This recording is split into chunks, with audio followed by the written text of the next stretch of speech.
Buenas noches, hermanos. Sean todos muy bienvenidos a este lugar.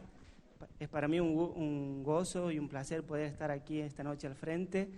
Le damos la bienvenida a los hermanos que han llegado un poquito tarde. Le invitamos a que se sientan cómodos y que puedan disfrutar esta noche. Buenas noches, Ariel. ¿Cómo estás? ¿Cómo estás, Esteban?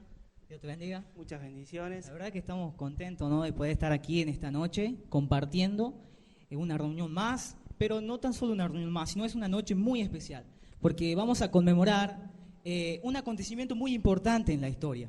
¿Qué estamos conmemorando? ¿No te acordás? No, yo he llegado tarde. Bueno, a ver, te voy a dar un poquito de pistas. Sí. A ver, por allá por el siglo XVI. Descubrimiento de América. Ah, no, ese es el siglo XV, 1492. Algo más importante.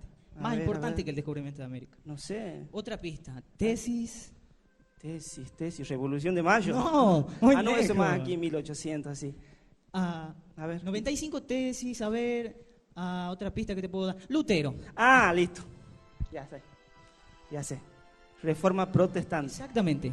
Un 31 de octubre de 1517 estamos celebrando, ¿no? Donde Lutero clavó 95 tesis y protestó contra la Iglesia Católica.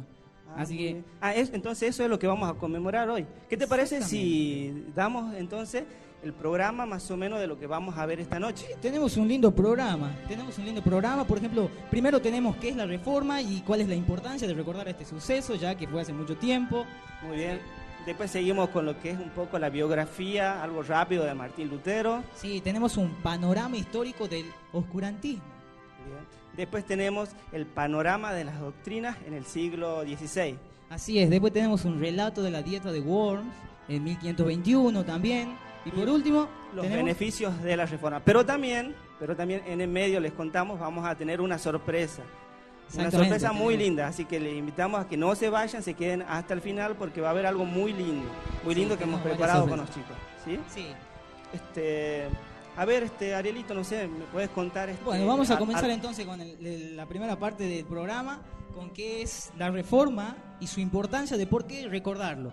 Ya que ha sido hace mucho tiempo, entonces pueden decir, ¿por qué estamos recordando todo esto ahora? Pero vamos entonces a comenzar. En primer lugar, vamos a tener en cuenta algo que a lo largo de los años y el tiempo, muchos hemos estado distanciados, hemos estado divorciados de lo que es la historia, Esteban. O sea, viste que mucho no le gusta porque es aburrida o porque es largo, entonces estamos un poco distanciados, divorciados de lo que es la historia. Pero vamos entonces a definir, por así decir, qué es o a qué nos referimos cuando estamos hablando de reforma protestante, porque muchos tal vez no entienden qué es. Pero para entender un poquito la palabra reforma, he tomado dos sinónimos de esta palabra, que es arreglar y corregir algo.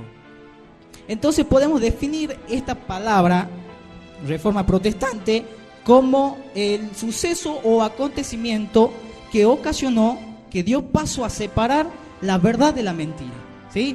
Entonces, es decir, que fue el acontecimiento que tuvo la intención de reformar el catolicismo con el fin de volver a las bases de la Escritura.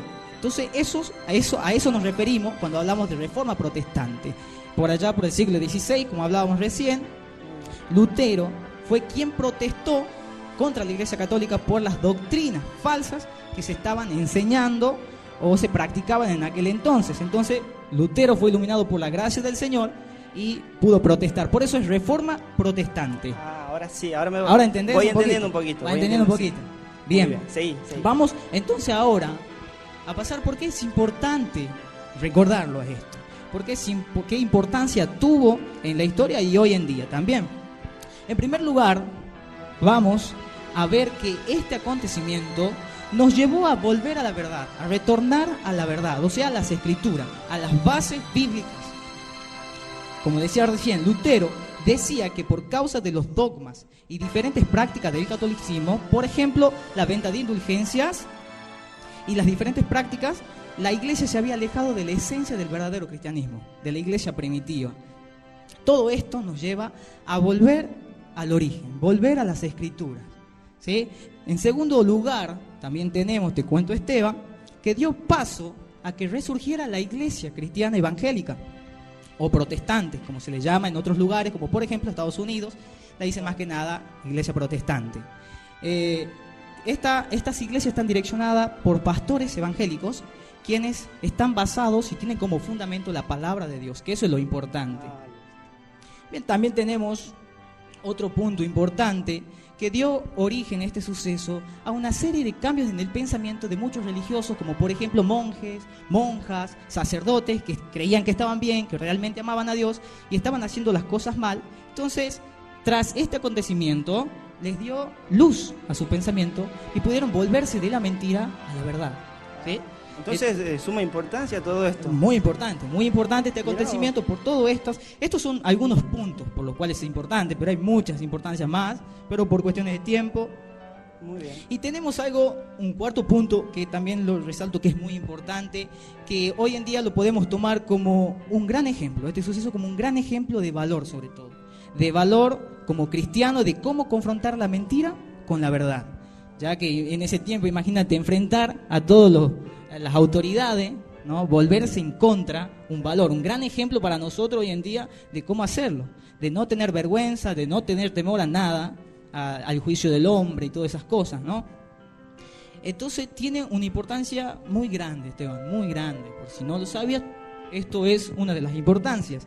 También tenemos un quinto punto, por lo cual es importante que también este suceso hoy, esta noche, nos lleva a nosotros a glorificar a Dios, a darle gloria a Él por eso que ha pasado. Reiteramos y recordamos, no estamos venerando a Lutero ni nada, sino al Señor por lo que Él permitió y cómo usó a este hombre, ¿no? Entonces es una manera de agradecer a Dios también y glorificarlo con una nueva esperanza, con una nueva esperanza y un nuevo aniversario de la Reforma. 499 años.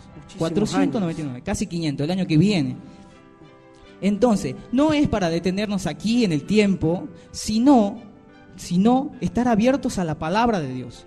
Y su espíritu actúa siempre en la iglesia reformada, como decían los reformadores, una iglesia reformada permanentemente reformándose, anunciando en todo tiempo a Jesucristo como Señor y Salvador. Son unos puntos muy importantes.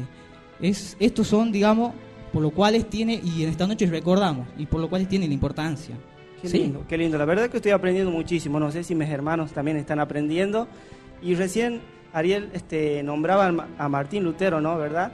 Y yo he estado en estas semanas, he estado estudiando un poquito. Y si me lo permites, Ariel, puedo compartir con vos y con los hermanos un poco de la biografía de él. Sí, porque me entró un interés por saber quién es, qué hacía, qué se dedicaba, cómo llegó a esto, mira, he traído ya que era un monje, ¿no? He traído unos apuntes y de aquí lo voy a compartir.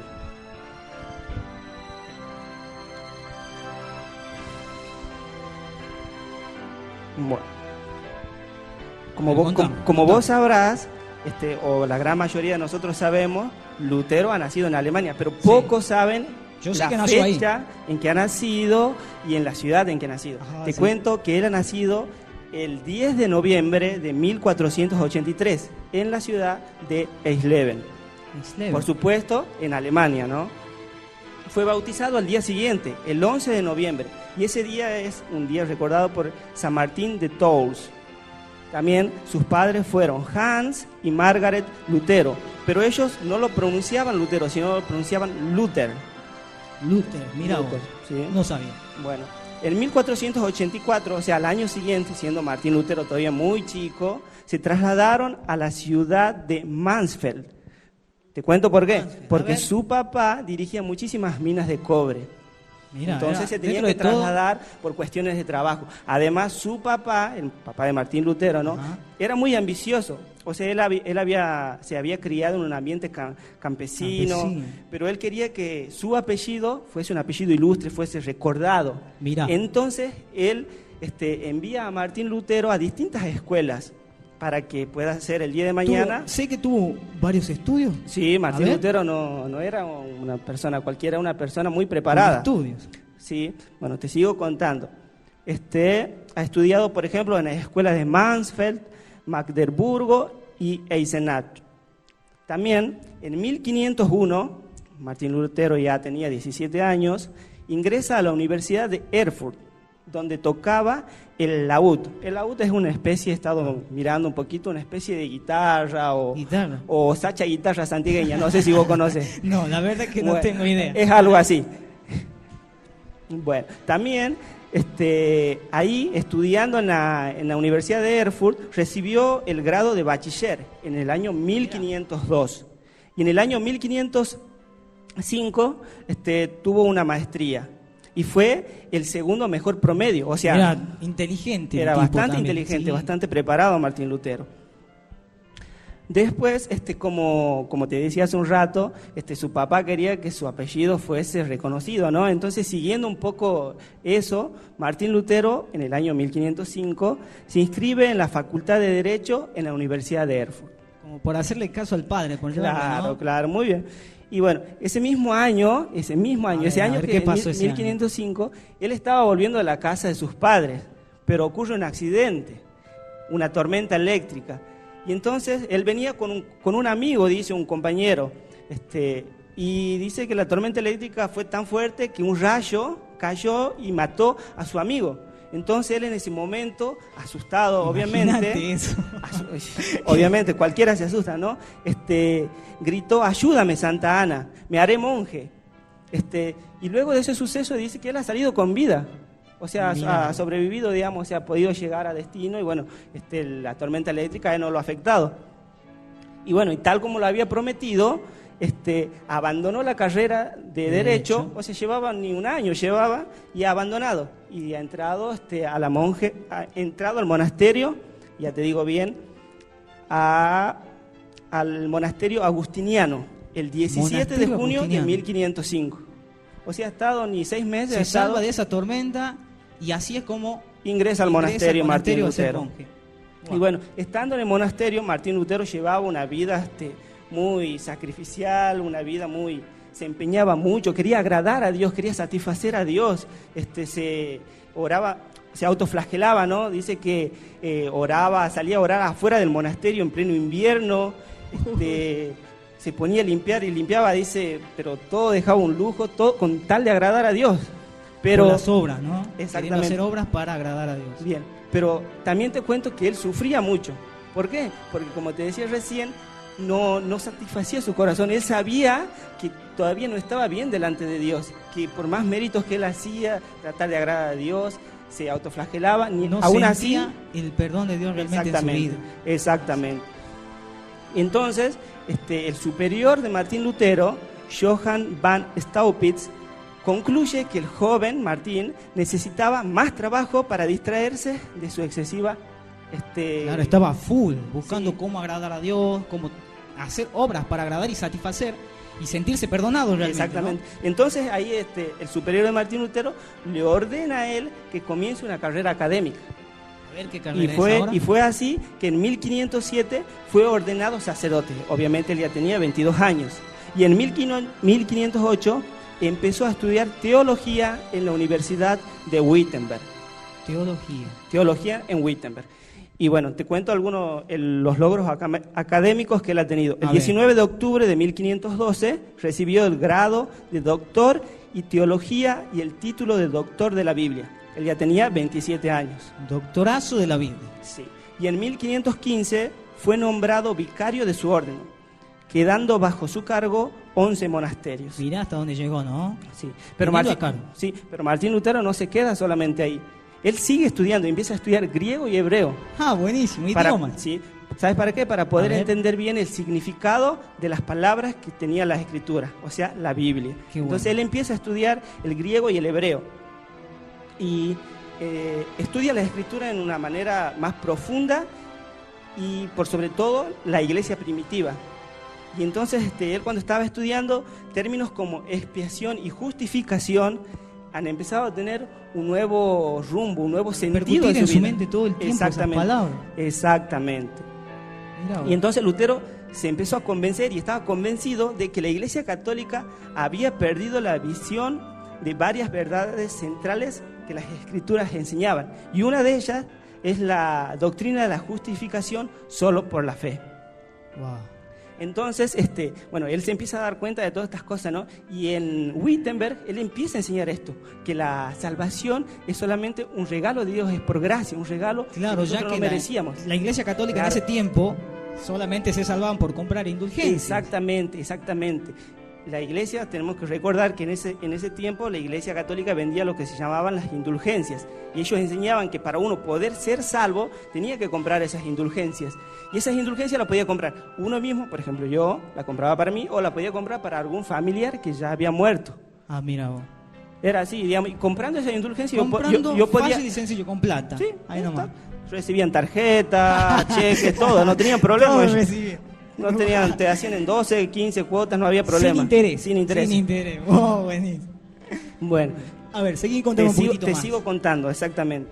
Bueno, Lutero obviamente al entender y comprender, digamos, que esto de las indulgencias no tenía un sustento bíblico, como que él se enoja, y no se enoja, sino que escribe 95 tesis en contra de la venta de las indulgencias y las clava el 31 de octubre de 517. Bien. Así es, estamos aprendiendo. Estamos aprendiendo. Era para ver si estaba atento. Bien. Sí, estaba atento. No sé si mis hermanos están atentos, ¿no?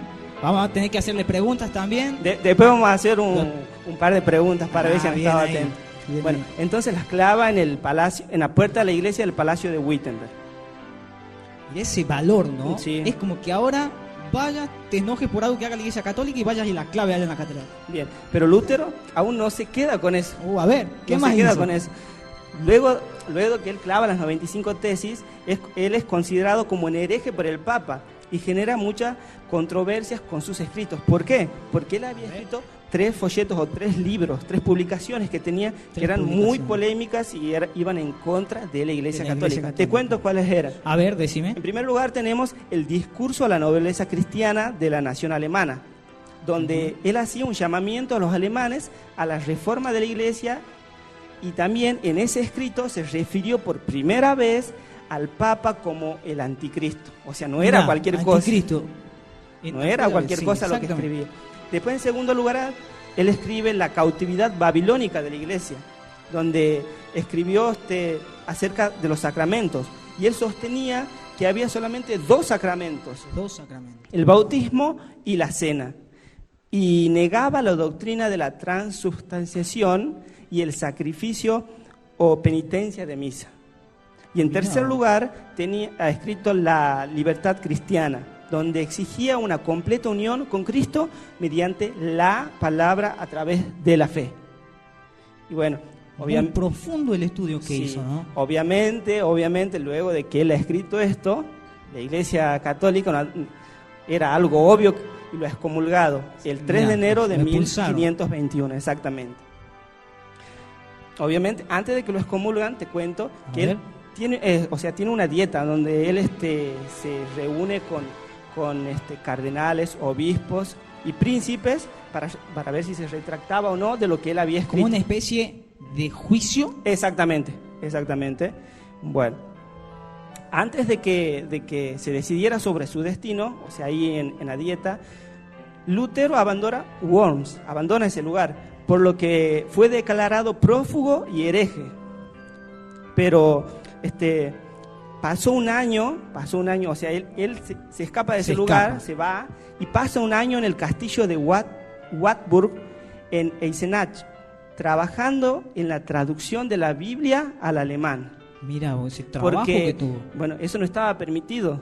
La Biblia únicamente la tenían allá en Roma y que estaba escrito. Solo en ese tiempo, solo la interpretaba el Papa, ¿no? Exactamente. Entonces él la traduce al alemán más para la gente, para que pueda todos, entender. para que todos podamos leer en ese tiempo, todos puedan leer la Escritura. Bien. Y después en 1522, él, una vez que la traduce a la Biblia, regresa a Wittenberg, donde lleva a cabo varias reformas más. También te cuento que Lutero en el año 1525 se casa. ¿Se casó? Se casa Lutero, con una ex monja que se llamaba Catalina. Y tomaron como casa un antiguo monasterio agustiniano que recibieron como regalo de boda. O sea, le habían regalado un castillo. Un castillo. Exactamente. Tuvieron sus hijos, te cuento sus nombres, son Hans, Elizabeth, Magdalena, Martín, Pablo y Margaret. Y luego de esto, Martín Lutero obviamente forma su familia, muere un 18 de febrero de 1546, teniendo 63 años. Y fue enterrado en la iglesia del Palacio de Wittenberg. Bueno, Martín Lutero fue el principal artífice de la Reforma protestante, pero sin embargo el verdadero protagonista no es él. O sea, lo mismo que nosotros estamos recordando hoy, no es que lo estamos recordando a Martín Lutero, estamos recordando, y el personaje principal en esta noche es la Escritura, quien inspiró y abrió los ojos de Martín Lutero. Ya ven, ¿no? Es sorprendente cómo Dios trabajó en este hombre de pasar a tener otros estudios, también académicos, y de repente pasar a ser monje, ¿no? Simplemente para conocer la verdad. Exactamente, y bueno, nosotros hoy en día seguimos aprendiendo, ¿no? Seguimos con las enseñanzas bíblicas y seguimos aprendiendo. O sea, recordamos de nuevo que en esta noche el personaje principal no es Martín Lutero, sino son las Escrituras, que transformaron la vida de Martín Lutero y proclamaron la verdad de Jesucristo. Wow. ¿Qué te parece si la verdad que me ha dejado... Estamos aprendiendo, ¿no? Estamos aprendiendo porque yo también he estado aprendiendo. Eso, ¿sí? Te cuento que eso he estado en la semana, he estado averiguando, investigando un poquito, así que te lo comparto. Es un tema que te cautiva. Como decíamos hace rato, es un acontecimiento que nos sirve como ejemplo, para valor, para hoy, para la iglesia. Es más, enseñanza de que tenemos que buscar más y profundizar más las Escrituras, ¿no? Ya que en ella tenemos la vida. Exactamente, y es bueno conocer la historia, ¿no? Para que así no podamos cometer los mismos errores que se han cometido en el pasado. Exactamente. Así que bien, entonces seguimos con el programa, seguimos con lo que tenemos en esta noche, y en esta noche quisiera invitar a mi hermano Emanuel. Bien. Él nos va a dar un panorama histórico del oscurantismo. Por favor, Emanuel. Él nos va a compartir en esta noche qué es lo que es el oscurantismo, ¿no? Un panorama de este suceso. Buenas noches, hermanos.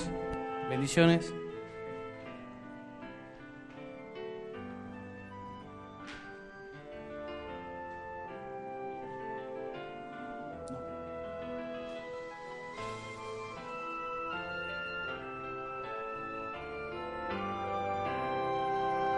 Buenas noches, yo le voy a compartir lo que es la Edad Media en la era del oscurantismo. En la iglesia antigua se estaba luchando en esa época por definir lo que era la sana doctrina. Entre herejías y tradiciones que se vivían en ese momento, se llegó a lo que se llama la era del oscurantismo en la Edad Media. Este periodo realmente abarca desde el día de Pentecostés en el año 33 después de Cristo hasta el final del quinto siglo de nuestra era. En esta primera etapa la iglesia experimentó un crecimiento fenomenal al punto que llegó a abarcar todo el mundo conocido. Durante los primeros 3 siglos los creyentes sufrieron persecuciones, martirios, muertes, maltratos, mostrándonos de manera elocuente lo que significa seguir hasta la muerte al Señor Jesús. El emperador Constantino legalizó el cristianismo en el año 313 después de Cristo y con ello dio inicio a una etapa de paz y desarrollo teológico. Constantino, para que lo conozcan más, es del 272 al 337 después de Cristo. Es una figura importantísima en el rumbo de la historia cristiana. Legalizó el cristianismo en el año 313, como ya había dicho, después de Cristo, dando con ello a fin 3 siglos de persecución que ya estaba viviendo la Iglesia católica, la Iglesia cristiana, perdón. Fue instrumento en la convocación, pero no en las decisiones propias que él tomaba. En el Concilio de Nicea, en el año 325 después de Cristo. Con el tiempo, su influencia sobre el cristianismo degeneró en la unión que él hizo entre la Iglesia y el Estado. Tal unión fue la causa principal de la paganización y decadencia de la fe y práctica cristiana. En este tiempo, los primeros padres apologistas y teólogos defendieron definición y desarrollaron las doctrinas cristianas esenciales. Entre ellas están lo que es la Trinidad, la Cristología y el pecado original y la gracia soberana. Todo esto en la aplicación de lo que es la salvación. Al mismo tiempo, y como resultado de la unión entre la Iglesia y el Estado que ya había mencionado, comenzó un proceso de decadencia espiritual que llegaría a su clímax total en el oscurantismo en la Edad Media. La Edad Media fue una etapa de oscurantismo y decadencia absoluta en la historia de la humanidad. El dominio absoluto de la Iglesia Católica Romana alcanzó y controló todo el este de Europa y parte del norte de África. Este fue el mayor deterioro del cristianismo, el cual comenzó cuando Constantino, en el año 313 después de Cristo, y bajo una supuesta revelación de la cruz, conquistó el trono de Roma y mediante el edicto de tolerancia convirtió a la Iglesia cristiana, que ya venía siendo perseguida, en lo que es una religión oficial del Estado. Después del concilio de Nicea en el año 325 después de Cristo, el cristianismo comenzó a quitar su vista sobre la palabra, sobre la Biblia, sobre lo que era la verdad, para realmente establecer una religión basada en dogma, en pura tradición, que lentamente condujeron a la Iglesia Católica Romana a su más terrible corrupción, en lo que era buscar una posesión, buscar dinero, beneficio. En la llamada Edad Media, entre los años 900 al 1517 después de Cristo. A partir del siglo XIV y XV comenzó a aparecer un brote de renacimiento desde muchos frentes, el cual trató de romper la hegemonía que tenía el Vaticano sobre la política, sobre la educación, la ciencia y la economía. Muchos fracasaron en su intento, como por ejemplo Juan Hus, en Bohemia, catalogado uno de los precursores de la Reforma, hombre culto, ferviente, servidor de la Iglesia Católica, pero que al comenzar a leer la Biblia le pasó lo mismo que a Martín Lutero. Vio lo que era realmente la verdad y rechazó algunas doctrinas erróneas relacionadas con la indulgencia. Pero su suerte, por oponerse al error de la Iglesia, originó que fue quemado vivo. Cuenta la historia que cuando él estaba siendo quemado vivo, miró hacia el cielo y dijo: Jesús, Hijo del Dios viviente, ten misericordia de mí. Y en el acto murió. Es ahí cuando comienza el Renacimiento, en esta etapa de oscurantismo en donde nadie podía opinar ni criticar al Papa. Apareció el escritor Dante Alighieri en el año 1265 y 1415, el cual se atrevió sutilmente a escribir un libro que se llama La Divina Comedia, en donde se señala la corrupción de Roma y de la Iglesia Católica, viendo en el infierno a papas y cardenales, por la ambición del dinero, como ya había mencionado, y la ambición del poder, la ubicación en un escalón de importancia.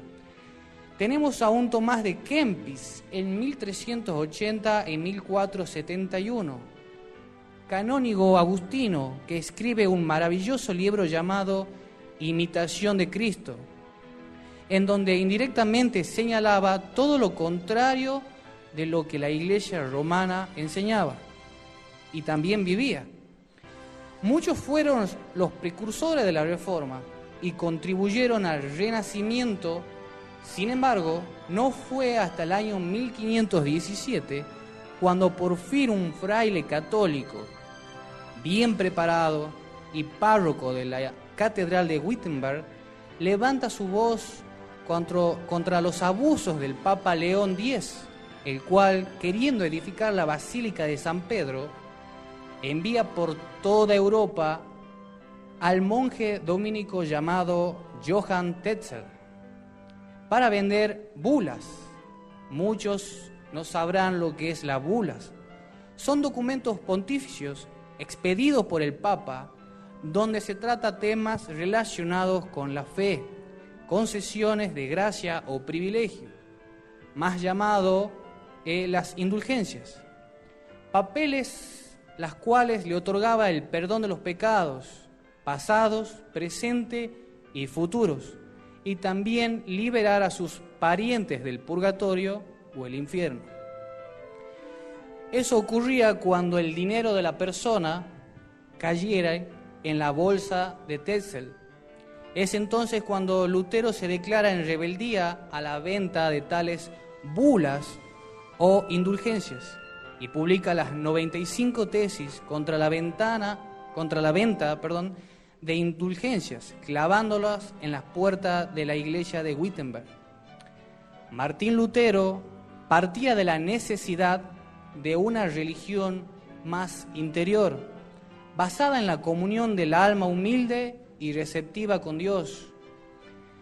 Él enfatizaba más en los textos de Romanos 1, del 16 al 17, en donde se afirmaba que el justo vive por la fe.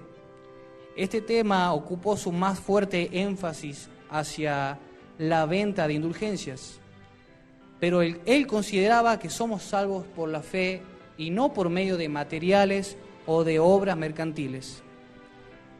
Este hecho realmente produjo una revolución religiosa, más que nada, que se extendió por todo el norte de Europa, dando lugar a la expresión de protestantes. ¿Por qué protestaron contra los abusos del papado de Roma y de la mercantilización de la fe? El término despectivo de protestante es un adjetivo que permite nombrar a aquellos que protestan. En el ámbito de la religión se refiere a quienes siguen luteranamente a cualquiera de sus ramas. Actualmente a los protestantes se los llaman evangélicos. Y aunque se extiende por diversas denominaciones, todos parten desde una misma raíz, iniciada con la Reforma Luterana en Alemania, la cual ha establecido los 4 puntos cardinales de la doctrina evangélica: solo las Escrituras, solo Jesucristo, solo la fe y solo la gracia. Con la traducción del Nuevo Testamento a la lengua alemana, hecha por Lutero cuando fue escondido en un castillo para evitar que lo quemaran vivo, que es una acción, una actitud que tomaba la Iglesia Católica en esa época para los que no seguían lo que la Iglesia Católica Romana vivía y enseñaba. Rápidamente sus ideas y el Nuevo Testamento se dispersó por todo el norte de Europa. Comenzó a proliferar las iglesias protestantes de Suiza, Holanda, Dinamarca, Suecia, Noruega y Finlandia. Ahora, una pregunta importante es: ¿por qué Martín Lutero, siendo sacerdote católico, se levantó contra el papado de Roma? Es porque él conocía las Escrituras, realmente fue a lo que es la verdad, y no estaba de acuerdo con la explotación mercantil que se hacía de los dones de Dios y la salvación. Él afirmaba rotundamente que el justo vive por la fe, Romanos 1:17, y la salvación no se puede comprar sino adquirir mediante el reconocimiento de que Jesucristo como Salvador personal.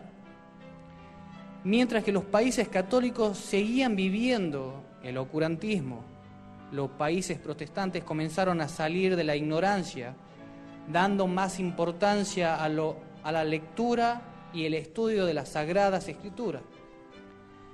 La óptica protestante revolucionó sociológicamente a los países que realmente abrazaban la fe. Para ellos, el trabajo dignificaba.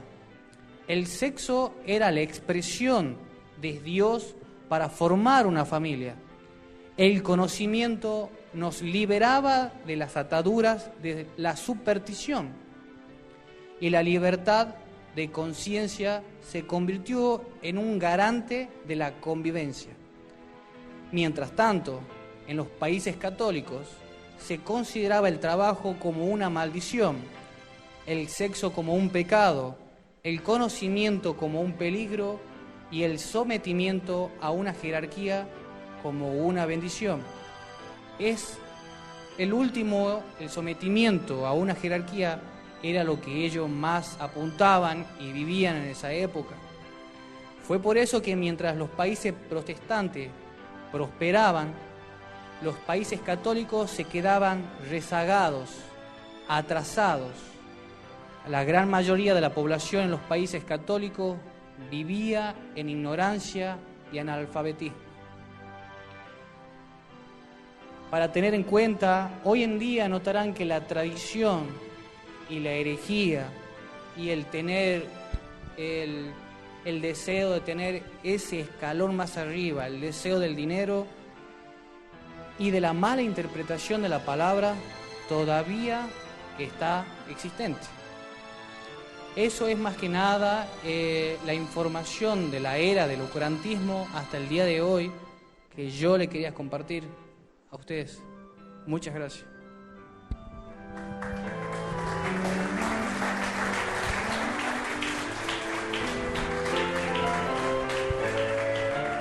Seguimos aprendiendo. La Sí, verdad que sigo aprendiendo, me sigo sorprendiendo. sorprendiendo. Una edad un tiempo muy difícil para la iglesia. Sí, ¿no? Y me ha llamado mucho la atención, ¿no? Que en realidad entonces no ha sido Martín Lutero el que ha iniciado la reforma. Mira, Se había empezado antes, digamos, Dios había ido preparando otras personas, para cual obviamente se ha culminado con Martín Lutero, ¿no? Es muy lindo poder aprender y por lo que he escuchado acerca de que nos ha compartido Emanuel, esa reforma únicamente no ha implicado en los religiosos, sino en la sociedad misma también ha tenido sus consecuencias, ¿no? Bien. Qué lindo poder aprender. Muy bueno. Qué lindo, muy bueno, ¿no? La verdad bueno, que espectacular. Bueno, para seguir con el programa voy a invitar a mi hermano Juan Gabriel para que nos hable acerca de las doctrinas romanas del siglo XVI. A ver qué se practicaba en ese Sí, tiempo. vamos a ver. Vamos a seguir aprendiendo. ¿Están aprendiendo, hermanos, en esta noche? Miren que después puede ser que hagamos una mini evaluación. Un examen, ¿no? Y les recordamos también que tenemos una sorpresa. Una sorpresa. No se vayan, que tenemos una sorpresa, algo muy lindo. Algo muy bueno. Algo muy lindo. Sí. Juan Gabriel. Gracias. ¿Qué tal, hermano? Muy buenas noches. Realmente qué lindo poder compartir y conmemorar este hecho tan importante para la iglesia y tener en cuenta que siempre es bueno refrescar la memoria de estos sucesos y tener en cuenta de que el Señor sigue obrando a través de su soberanía por medio de la iglesia y de hombres que aman la verdad. La tarea que se me asignó a mí era básicamente, voy a ser muy breve, prometo no extenderme, acerca de lo que promovía la Iglesia Católica Romana, el contexto en el que se vivía en la sociedad en ese tiempo y más o menos las enseñanzas primordiales que daba la Iglesia Católica Romana en ese tiempo. El contexto en el que se da la Reforma, la Iglesia Católica Romana era el centro del mundo. La Iglesia estaba asentada desde el norte de Irlanda hasta la parte más baja del sur de Sicilia. La Iglesia prometía vida eterna y escapar de los horrores de este mundo si sus fieles hacían y cumplían con todas sus normas. La Iglesia ejercía un control absoluto sobre el pueblo, al punto que se involucraba en cosas tan particulares de la vida diaria de las personas. Los monasterios de aquel entonces ofrecían a los fieles una vida de plegaria con el fin de hallar la salvación. Los monjes tenían hábitos rígidos, burdos e incómodos. ¿Por qué llevaban ropas incómodas? ¿Por qué hacían silencio y solo por unos minutos se les permitía hablar durante el día? ¿Por qué su alimento era tan limitado? ¿Por qué laceraban sus cuerpos cuando sentían culpas por sus pecados? Porque ellos consideraban que al renunciar a aquello que es cómodo y valioso se podía alcanzar la salvación. Hasta el día de hoy la Iglesia Católica Romana sigue promoviendo esto. Los monasterios de cada ciudad en la que se encontraba la Iglesia Católica eran propietarios de un porcentaje de tierra de los barrios y así cobraban un sustancioso cúmulo de rentas exigentemente al pueblo. El pueblo accedía al pago de estos impuestos, pues desde que nacían se les inculcaba que si no contaban con los servicios de la Iglesia, sus almas correrían grave peligro. La Iglesia Católica Romana le daba tanta importancia al dinero como a la religión. El papado, como una institución recaudadora de dinero, era como un enorme resumidero que tragaba y tragaba el dinero de toda Europa. Sin duda alguna, la Iglesia Católica Romana ejercía la tiranía en nombre de la fe. Lamentablemente, Roma controlaba la vida del hombre desde su cuna hasta su tumba. Bien, ahora les conté un poquito el contexto de ese tiempo y quiero hablar sobre dos temas que promovía la Iglesia Católica Romana en ese tiempo, que es acerca de los sacramentos y de las indulgencias. Los sacramentos. Según la Iglesia Católica Romana, solo a través de estos rituales especiales el hombre podía llegar a la salvación, recibiendo de esta manera una gracia especial de Dios por haber cumplido estas normas rituales. Cada uno de estos 7 sacramentos eran administrados por el ejército de sacerdotes de la Iglesia repartidos por toda Europa, comenzando desde el bautismo de infantes hasta la extrema unción. ¿Qué eran las indulgencias? Las indulgencias son favores divinos vendidos por la Iglesia Católica para un perdón especial de pecados. Enseñan que si las penas temporales imputadas para la remisión de pecados no las cumple una persona en esta vida, serán pagadas después de la muerte en el purgatorio, hasta que el alma quede purificada de pecado para poder así ver a Dios. En cierto momento de la historia se los vendía para el perdón de pecados personales, pero luego comenzó a comercializarse para poder sacar a un ser querido del purgatorio, es decir, podían comprar indulgencias a favor de terceros. La base teológica de las indulgencias la desarrollaron los escolásticos Alejandro de Hals, Alberto Magno y Tomás de Aquino. La tesorería de la iglesia era un lugar donde se guardaban un superávit de buenas obras que los apóstoles y los santos de la antigüedad les había sobrado al tratar de ganarse el cielo por sus obras. Se sostenía que a la iglesia se le había conferido el poder de transferir esas buenas obras a los fieles para así alcanzar el número de buenas obras que se le exigía a los creyentes para ser salvos. Aberrante. Bien, ahora voy a leer un poquito de mi celular porque hice una captura de pantalla de esta información, así que me van a tener un poquito de paciencia. En el siglo XVI, la venta de indulgencias, al igual que las peregrinaciones a lugares llamados sagrados, se convirtió en un gran negocio para la Iglesia romana.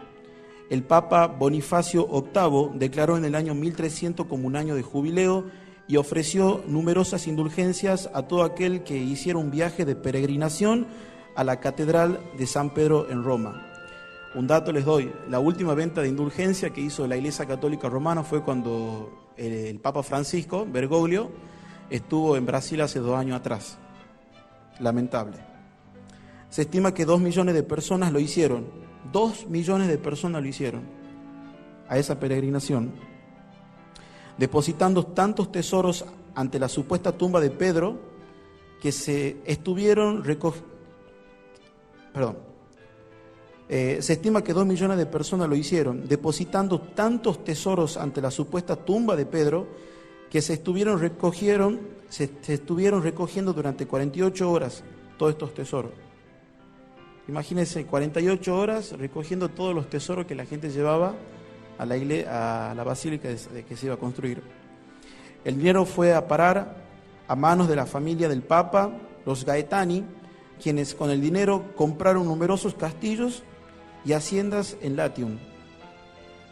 En el siglo XVI, con el fin de levantar fondos para la construcción de la Catedral de San Pedro, el Papa hizo una campaña especial para vender indulgencias. Al fraile dominico Johann Tetzel se le correspondió venderlas en Alemania. Él, cuando llegaba a un pueblo, mostraba el documento oficial del Papa delante de él en un pendón. Cuando él llegaba al pueblo, mostraba el documento oficial del Papa delante de él en un pendón de oro y terciopelo. Todos los sacerdotes y monjes, los dirigentes del pueblo, los rectores de colegios, sus estudiantes y todo el pueblo salían a recibirlo con estandartes, velas y cánticos, formando una gran procesión. Luego, con las campanas repicando y con los órganos tocando, se le acompañaba hasta la puerta de la iglesia principal. Se colocaba una cruz roja en medio de la iglesia y se ponía allí un estandarte papal. Cualquiera podía imaginarse que se estaba recibiendo al mismo Dios. Al frente de la cruz se colocaba un gran baúl de hierro para recibir el dinero, y luego la gente era convencida de varias formas, ya sea por sermones, himnos, procesiones y boletines para que se compraran indulgencias. Tetzel predicaba que las indulgencias eran el regalo más precioso de Dios, que en virtud de las indulgencias todo pecado que quisiera cometer el comprador, si así lo deseaba, le sería perdonado, y que ni siquiera había necesidad de arrepentirse. Tan pronto como el dinero suena en el fondo de la caja, decía Tetzel, el alma atormentada sale del purgatorio. Por este motivo, el rico daba grandes donativos y el pobre campesino vendía todo lo que tenía para ayudar a los suyos a salir del purgatorio o para pagar sus propios pecados. Luego de vender las indulgencias, una parte de las ganancias se las daba al gobernador de la región. En la actualidad, gracias, es que ya estoy terminando. La iglesia romanista sigue promoviendo las indulgencias para el perdón de pecados mediante donaciones o peregrinaciones a Roma. Lamentable. Johann Tetzel decía que aun si hay un hombre que tenía deseo de violar a la Virgen María, pagando una indulgencia, él se la iba a perdonar. En otras partes, Tetzel decía que él sacó más alma del purgatorio que Cristo y que todos los santos. Así que bueno, lamentablemente este muchacho es el personaje nefasto de la Reforma, y bueno, ya se van a enterar un poquito más adelante quién era Tetzel. Así que bueno, gracias. Bien. Muy bien, gracias Juan Gabriel. Es impresionante. Siguen hablando Me mis dejó- hermanos y sigo aprendiendo más, ¿no? La verdad que me dejó impactado de cómo estas doctrinas falsas cautivaban a la gente. Es verdad, ¿no? Era terrible. Tenemos que ser agradecidos a Dios. Gracias a Dios. Gracias a Dios que Por eso- hoy en día en nuestra congregación, Como ¿no? decimos hace rato, todo esto es un motivo para agradecer a Dios también por todo lo que Él hizo a través de este hombre, para que hoy podamos conocer la verdad.